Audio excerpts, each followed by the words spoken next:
Cognitive theory.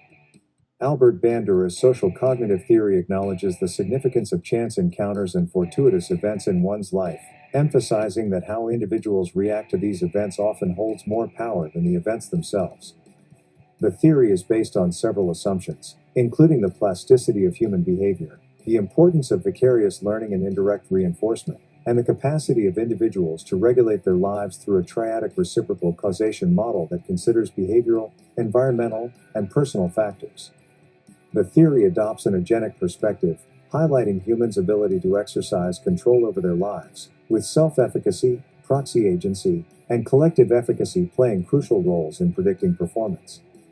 Conduct regulation is influenced by both external factors, such as physical and social environments, and internal factors, including self-observation, judgment, and self-reaction. In morally ambiguous situations, individuals strive to regulate their behavior through moral agency, which involves redefining behavior, distorting consequences, dehumanizing victims, and displacing responsibility. Biography of Albert Bandura.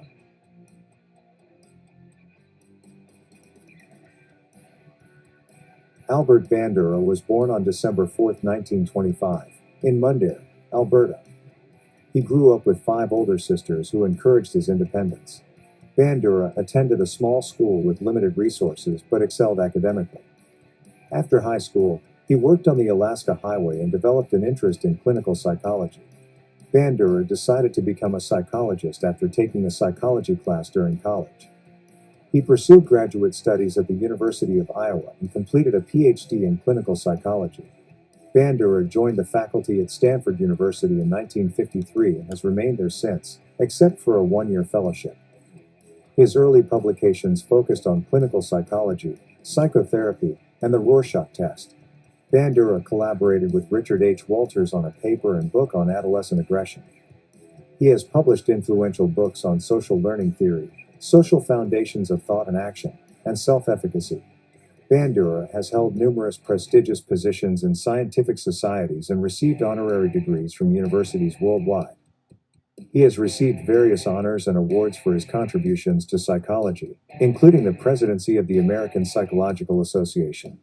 Bandura currently held the David Starr Jordan Professorship of Social Science and Psychology at Stanford University. Learning. Bandura's social cognitive theory assumes that humans are flexible and capable of learning various attitudes, skills, and behaviors, often through observing others. Observation allows learning without performing the behavior oneself, differentiating Bandura from Skinner's emphasis on enactive behavior. Observational learning is more efficient than direct experience, sparing individuals from potentially punishing or unrewarded responses. Modeling. Modeling is the central concept in observational learning, involving cognitive processes beyond mere imitation. It includes adding, subtracting, and generalizing from observed behavior, as well as symbolically representing and storing information for future use. Factors that influence whether a person will learn from a model. Characteristics of the model: high status, competent, and powerful individuals are more likely to be modeled. Characteristics of the observer: individuals lacking status, skill, or power are more inclined to model. Children model more than older people, and novices are more likely to model than experts. Consequences of the behavior being modeled: the value placed on a behavior by the observer influences the likelihood of acquiring it. Observing a model experiencing severe punishment can facilitate learning, as it teaches the observer a valuable lesson. Processes governing observational learning. Bandura identifies 4 processes governing observational learning: attention, representation, behavioral production, and motivation. Attention. Factors regulating attention include frequency of association, attractiveness of the model, and the perceived importance or value of the behavior being observed. Representation. Observations must be symbolically represented in memory for new response patterns to develop. Verbal coding enhances observational learning by evaluating behaviors, rehearsing them symbolically, and aiding retention. Behavioral production. After attending to and retaining observations, individuals produce the behavior by asking themselves questions like "How can I do this?" and monitoring their performance. Evaluation of performance may be challenging for motor skills, and video cameras can assist in self-assessment. Motivation. Observational learning is most effective when learners are motivated to perform the modeled behavior. Attention and representation facilitate learning, but motivation plays a crucial role in translating learning into action. Some individuals may not be motivated to perform despite learning through observation. Enactive learning. Every response has consequences. Satisfying, dissatisfying, or not attended. Bandura believes complex human behavior can be learned by evaluating consequences. Consequences serve three functions. Inform about the effects of actions for future guidance. Motivate anticipatory behavior based on symbolic representation of future outcomes. Reinforce behavior, facilitating complex patterns through cognitive intervention. Two major types of learning according to Bandura: observational learning and enactive learning. Observational learning involves modeling, coding events, performing the behavior, and motivation. Enactive learning allows acquiring new complex behavior through thinking and evaluating consequences. Learning process provides some degree of control over life events through reciprocal interaction of person, variables, behavior, and environment. Triadic reciprocal causation. Albert Bandura's social cognitive theory explains psychological functioning through triadic reciprocal causation. Bandura's social cognitive theory explains psychological functioning through triadic reciprocal causation, where behavior is influenced by the environment and the person, including cognitive factors. Bandura criticized theorists who attribute behavior to internal forces, stating that cognition is determined by both behavior and environment. Allport and Eysenck emphasized traits and personal disposition in shaping behavior, stating that personal factors interact with environmental conditions. Triadic reciprocal causation involves the interaction of environment, behavior, and person. Person refers to cognitive factors such as memory, anticipation, planning, and judging. Cognition partially determines the selection and restructuring of the environment. Triadic reciprocal causation is represented in Figure 17.1 with behavior, B, external environment, E, and person, P. Triadic reciprocal causation.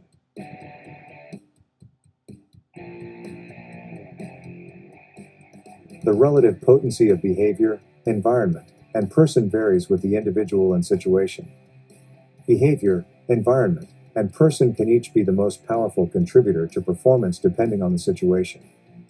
Cognition, person, is usually the strongest contributor to performance, but the relative influence of the factors depends on the moment.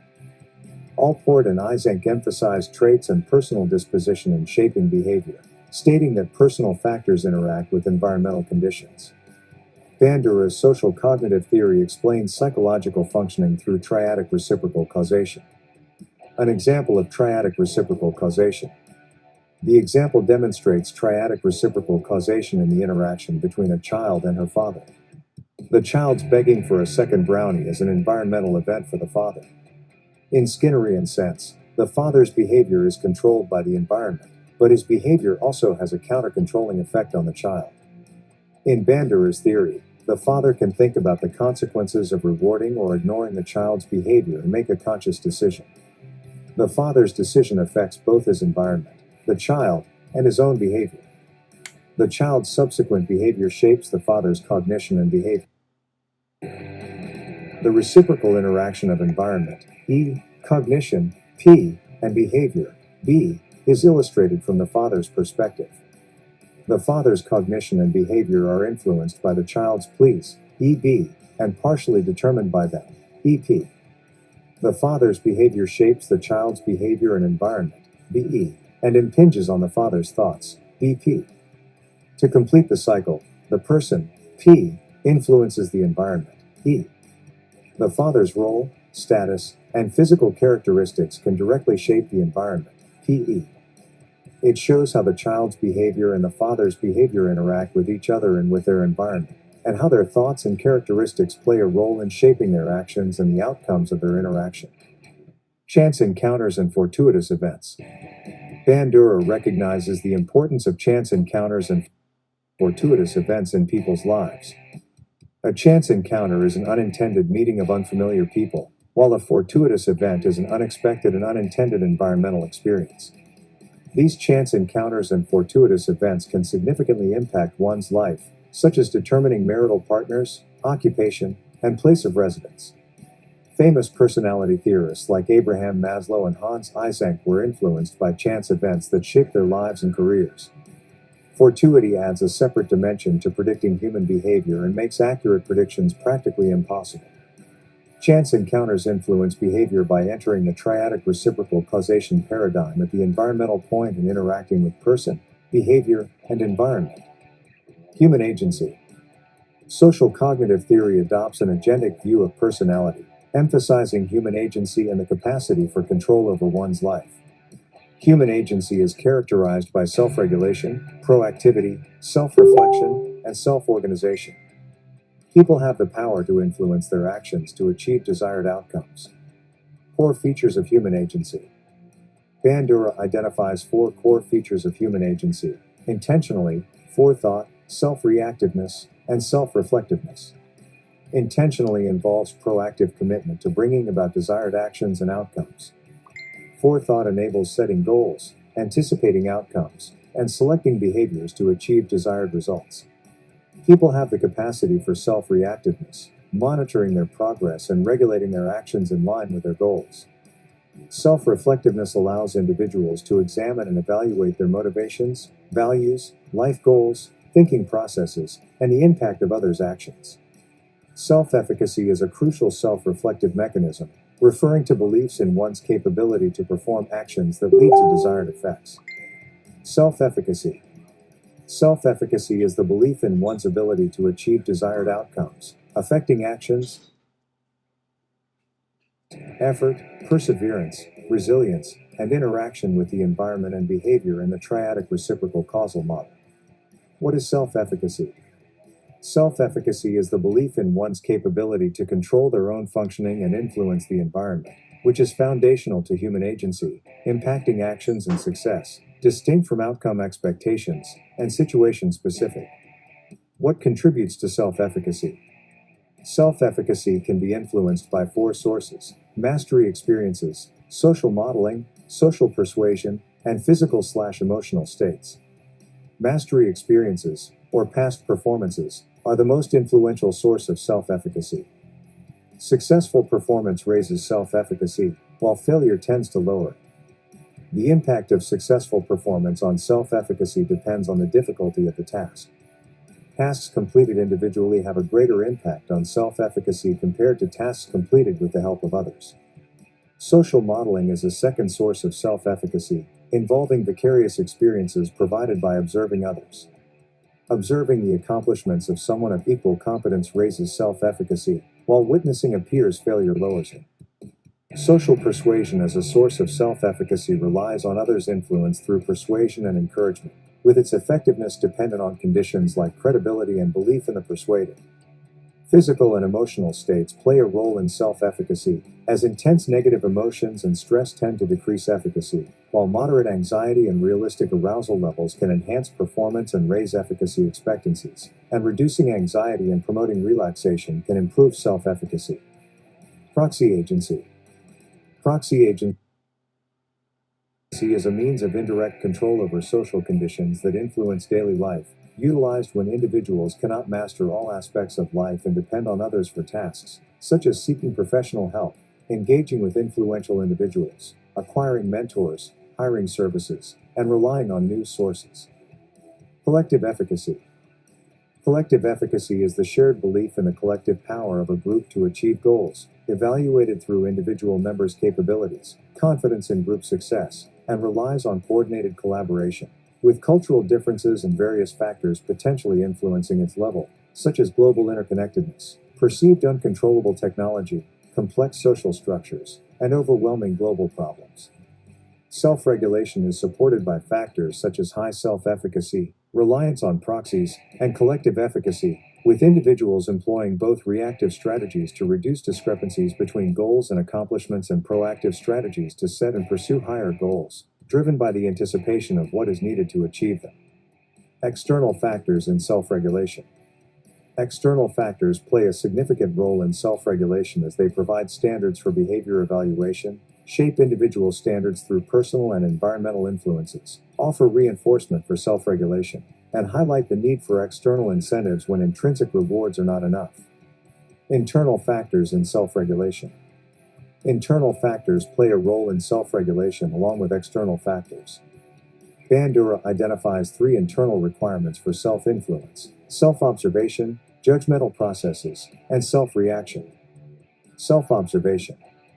Self-observation, the initial internal factor in self-regulation, entails monitoring our performance, with attention not requiring completeness or accuracy as we selectively focus on specific behavior aspects based on our interests and pre-existing self-conceptions.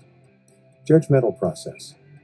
The judgmental process, the second internal factor in self-regulation, involves cognitive evaluation of our performance based on self-set goals, personal standards, reference standards, overall value of the activity, and performance attribution.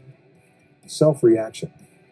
Self-reaction, the third internal factor in self-regulation, involves individuals responding positively or negatively to their behaviors based on personal standards, utilizing self-reinforcement and self-punishment as incentives, with cognitive ability mediating the consequences and meeting personal standards leading to self-produced rewards, while failure to meet standards leads to self-dissatisfaction or self-criticism, contrasting Skinner's view of behavior consequences being solely determined by the environment.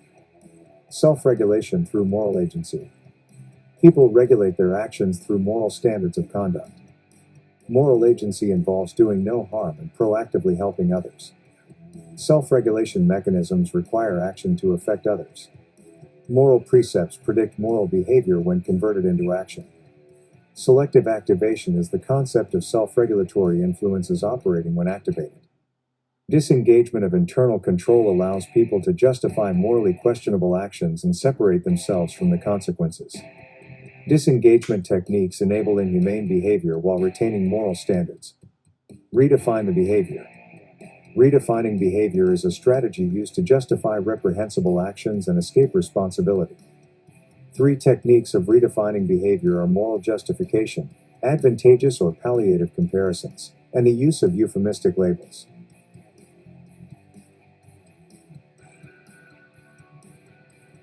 Moral justification involves making otherwise culpable behavior seem defensible or noble. Advantageous or palliative comparisons compare the behavior to even greater atrocities committed by others to reduce responsibility. Euphemistic labels are used to soften the negative connotations of the behavior. Disregard or distort the consequences of behavior. Disregarding or distorting the consequences of behavior is another method of avoiding responsibility. Three techniques of distorting or obscuring consequences are identified. The first technique is minimizing the consequences of behavior, downplaying the harm caused. The second technique is disregarding or ignoring the consequences, often when individuals do not witness the harmful effects firsthand. The third technique is distorting or misconstruing the consequences, providing alternative explanations or justifications for harmful actions. Dehumanize or blame the victims. A third method of obscuring responsibility is by dehumanizing victims or blaming them. Dehumanization entails perceiving victims as subhuman, rationalizing mistreatment or violence, with numerous marginalized groups historically experiencing dehumanization, while blaming the victim involves attributing responsibility for the perpetrator's actions. Displace or diffuse responsibility. The fourth method of dissociating actions from consequences is to displace responsibility onto an external source or diffuse responsibility among multiple individuals, enabling people to minimize the impact of their actions, as seen when employees blame their bosses for inefficiency or when a civil servant spreads responsibility throughout the bureaucracy by citing organizational norms and policies. An example is a rapist blaming the victim's appearance or behavior for their crime. Dysfunctional behavior. Bandura's concept of triadic reciprocal causation assumes that behavior is learned as a result of a mutual interaction of 1. The person, including cognition and neurophysiological processes, 2. The environment, including interpersonal relations and socioeconomic conditions, and 3. Behavioral factors, including previous experiences with reinforcement. Dysfunctional behavior is no exception. Bandura's concept of dysfunctional behavior lends itself most readily to depressive reactions, phobias, and aggressive behaviors.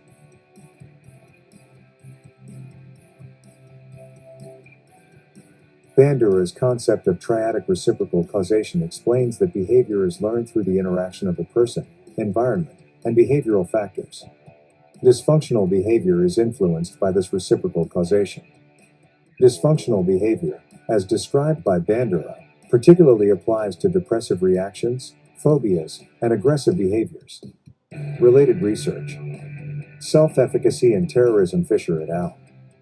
Fisher et al. 2009. Religion, self-efficacy, and coping with threats of terrorism. When threat is salient only, self-efficacy and intrinsic religiosity are crucial in lessening the detrimental impact of the threat. Self-efficacy and diabetes Sacco et al. Sacco et al.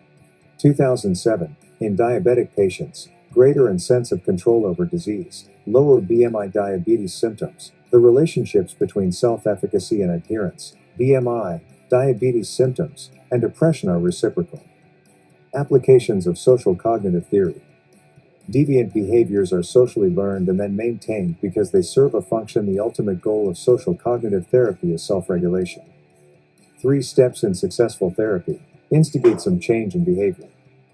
Covert or cognitive modeling and active mastery. Systematic desensitization. Criteria for evaluating a theory.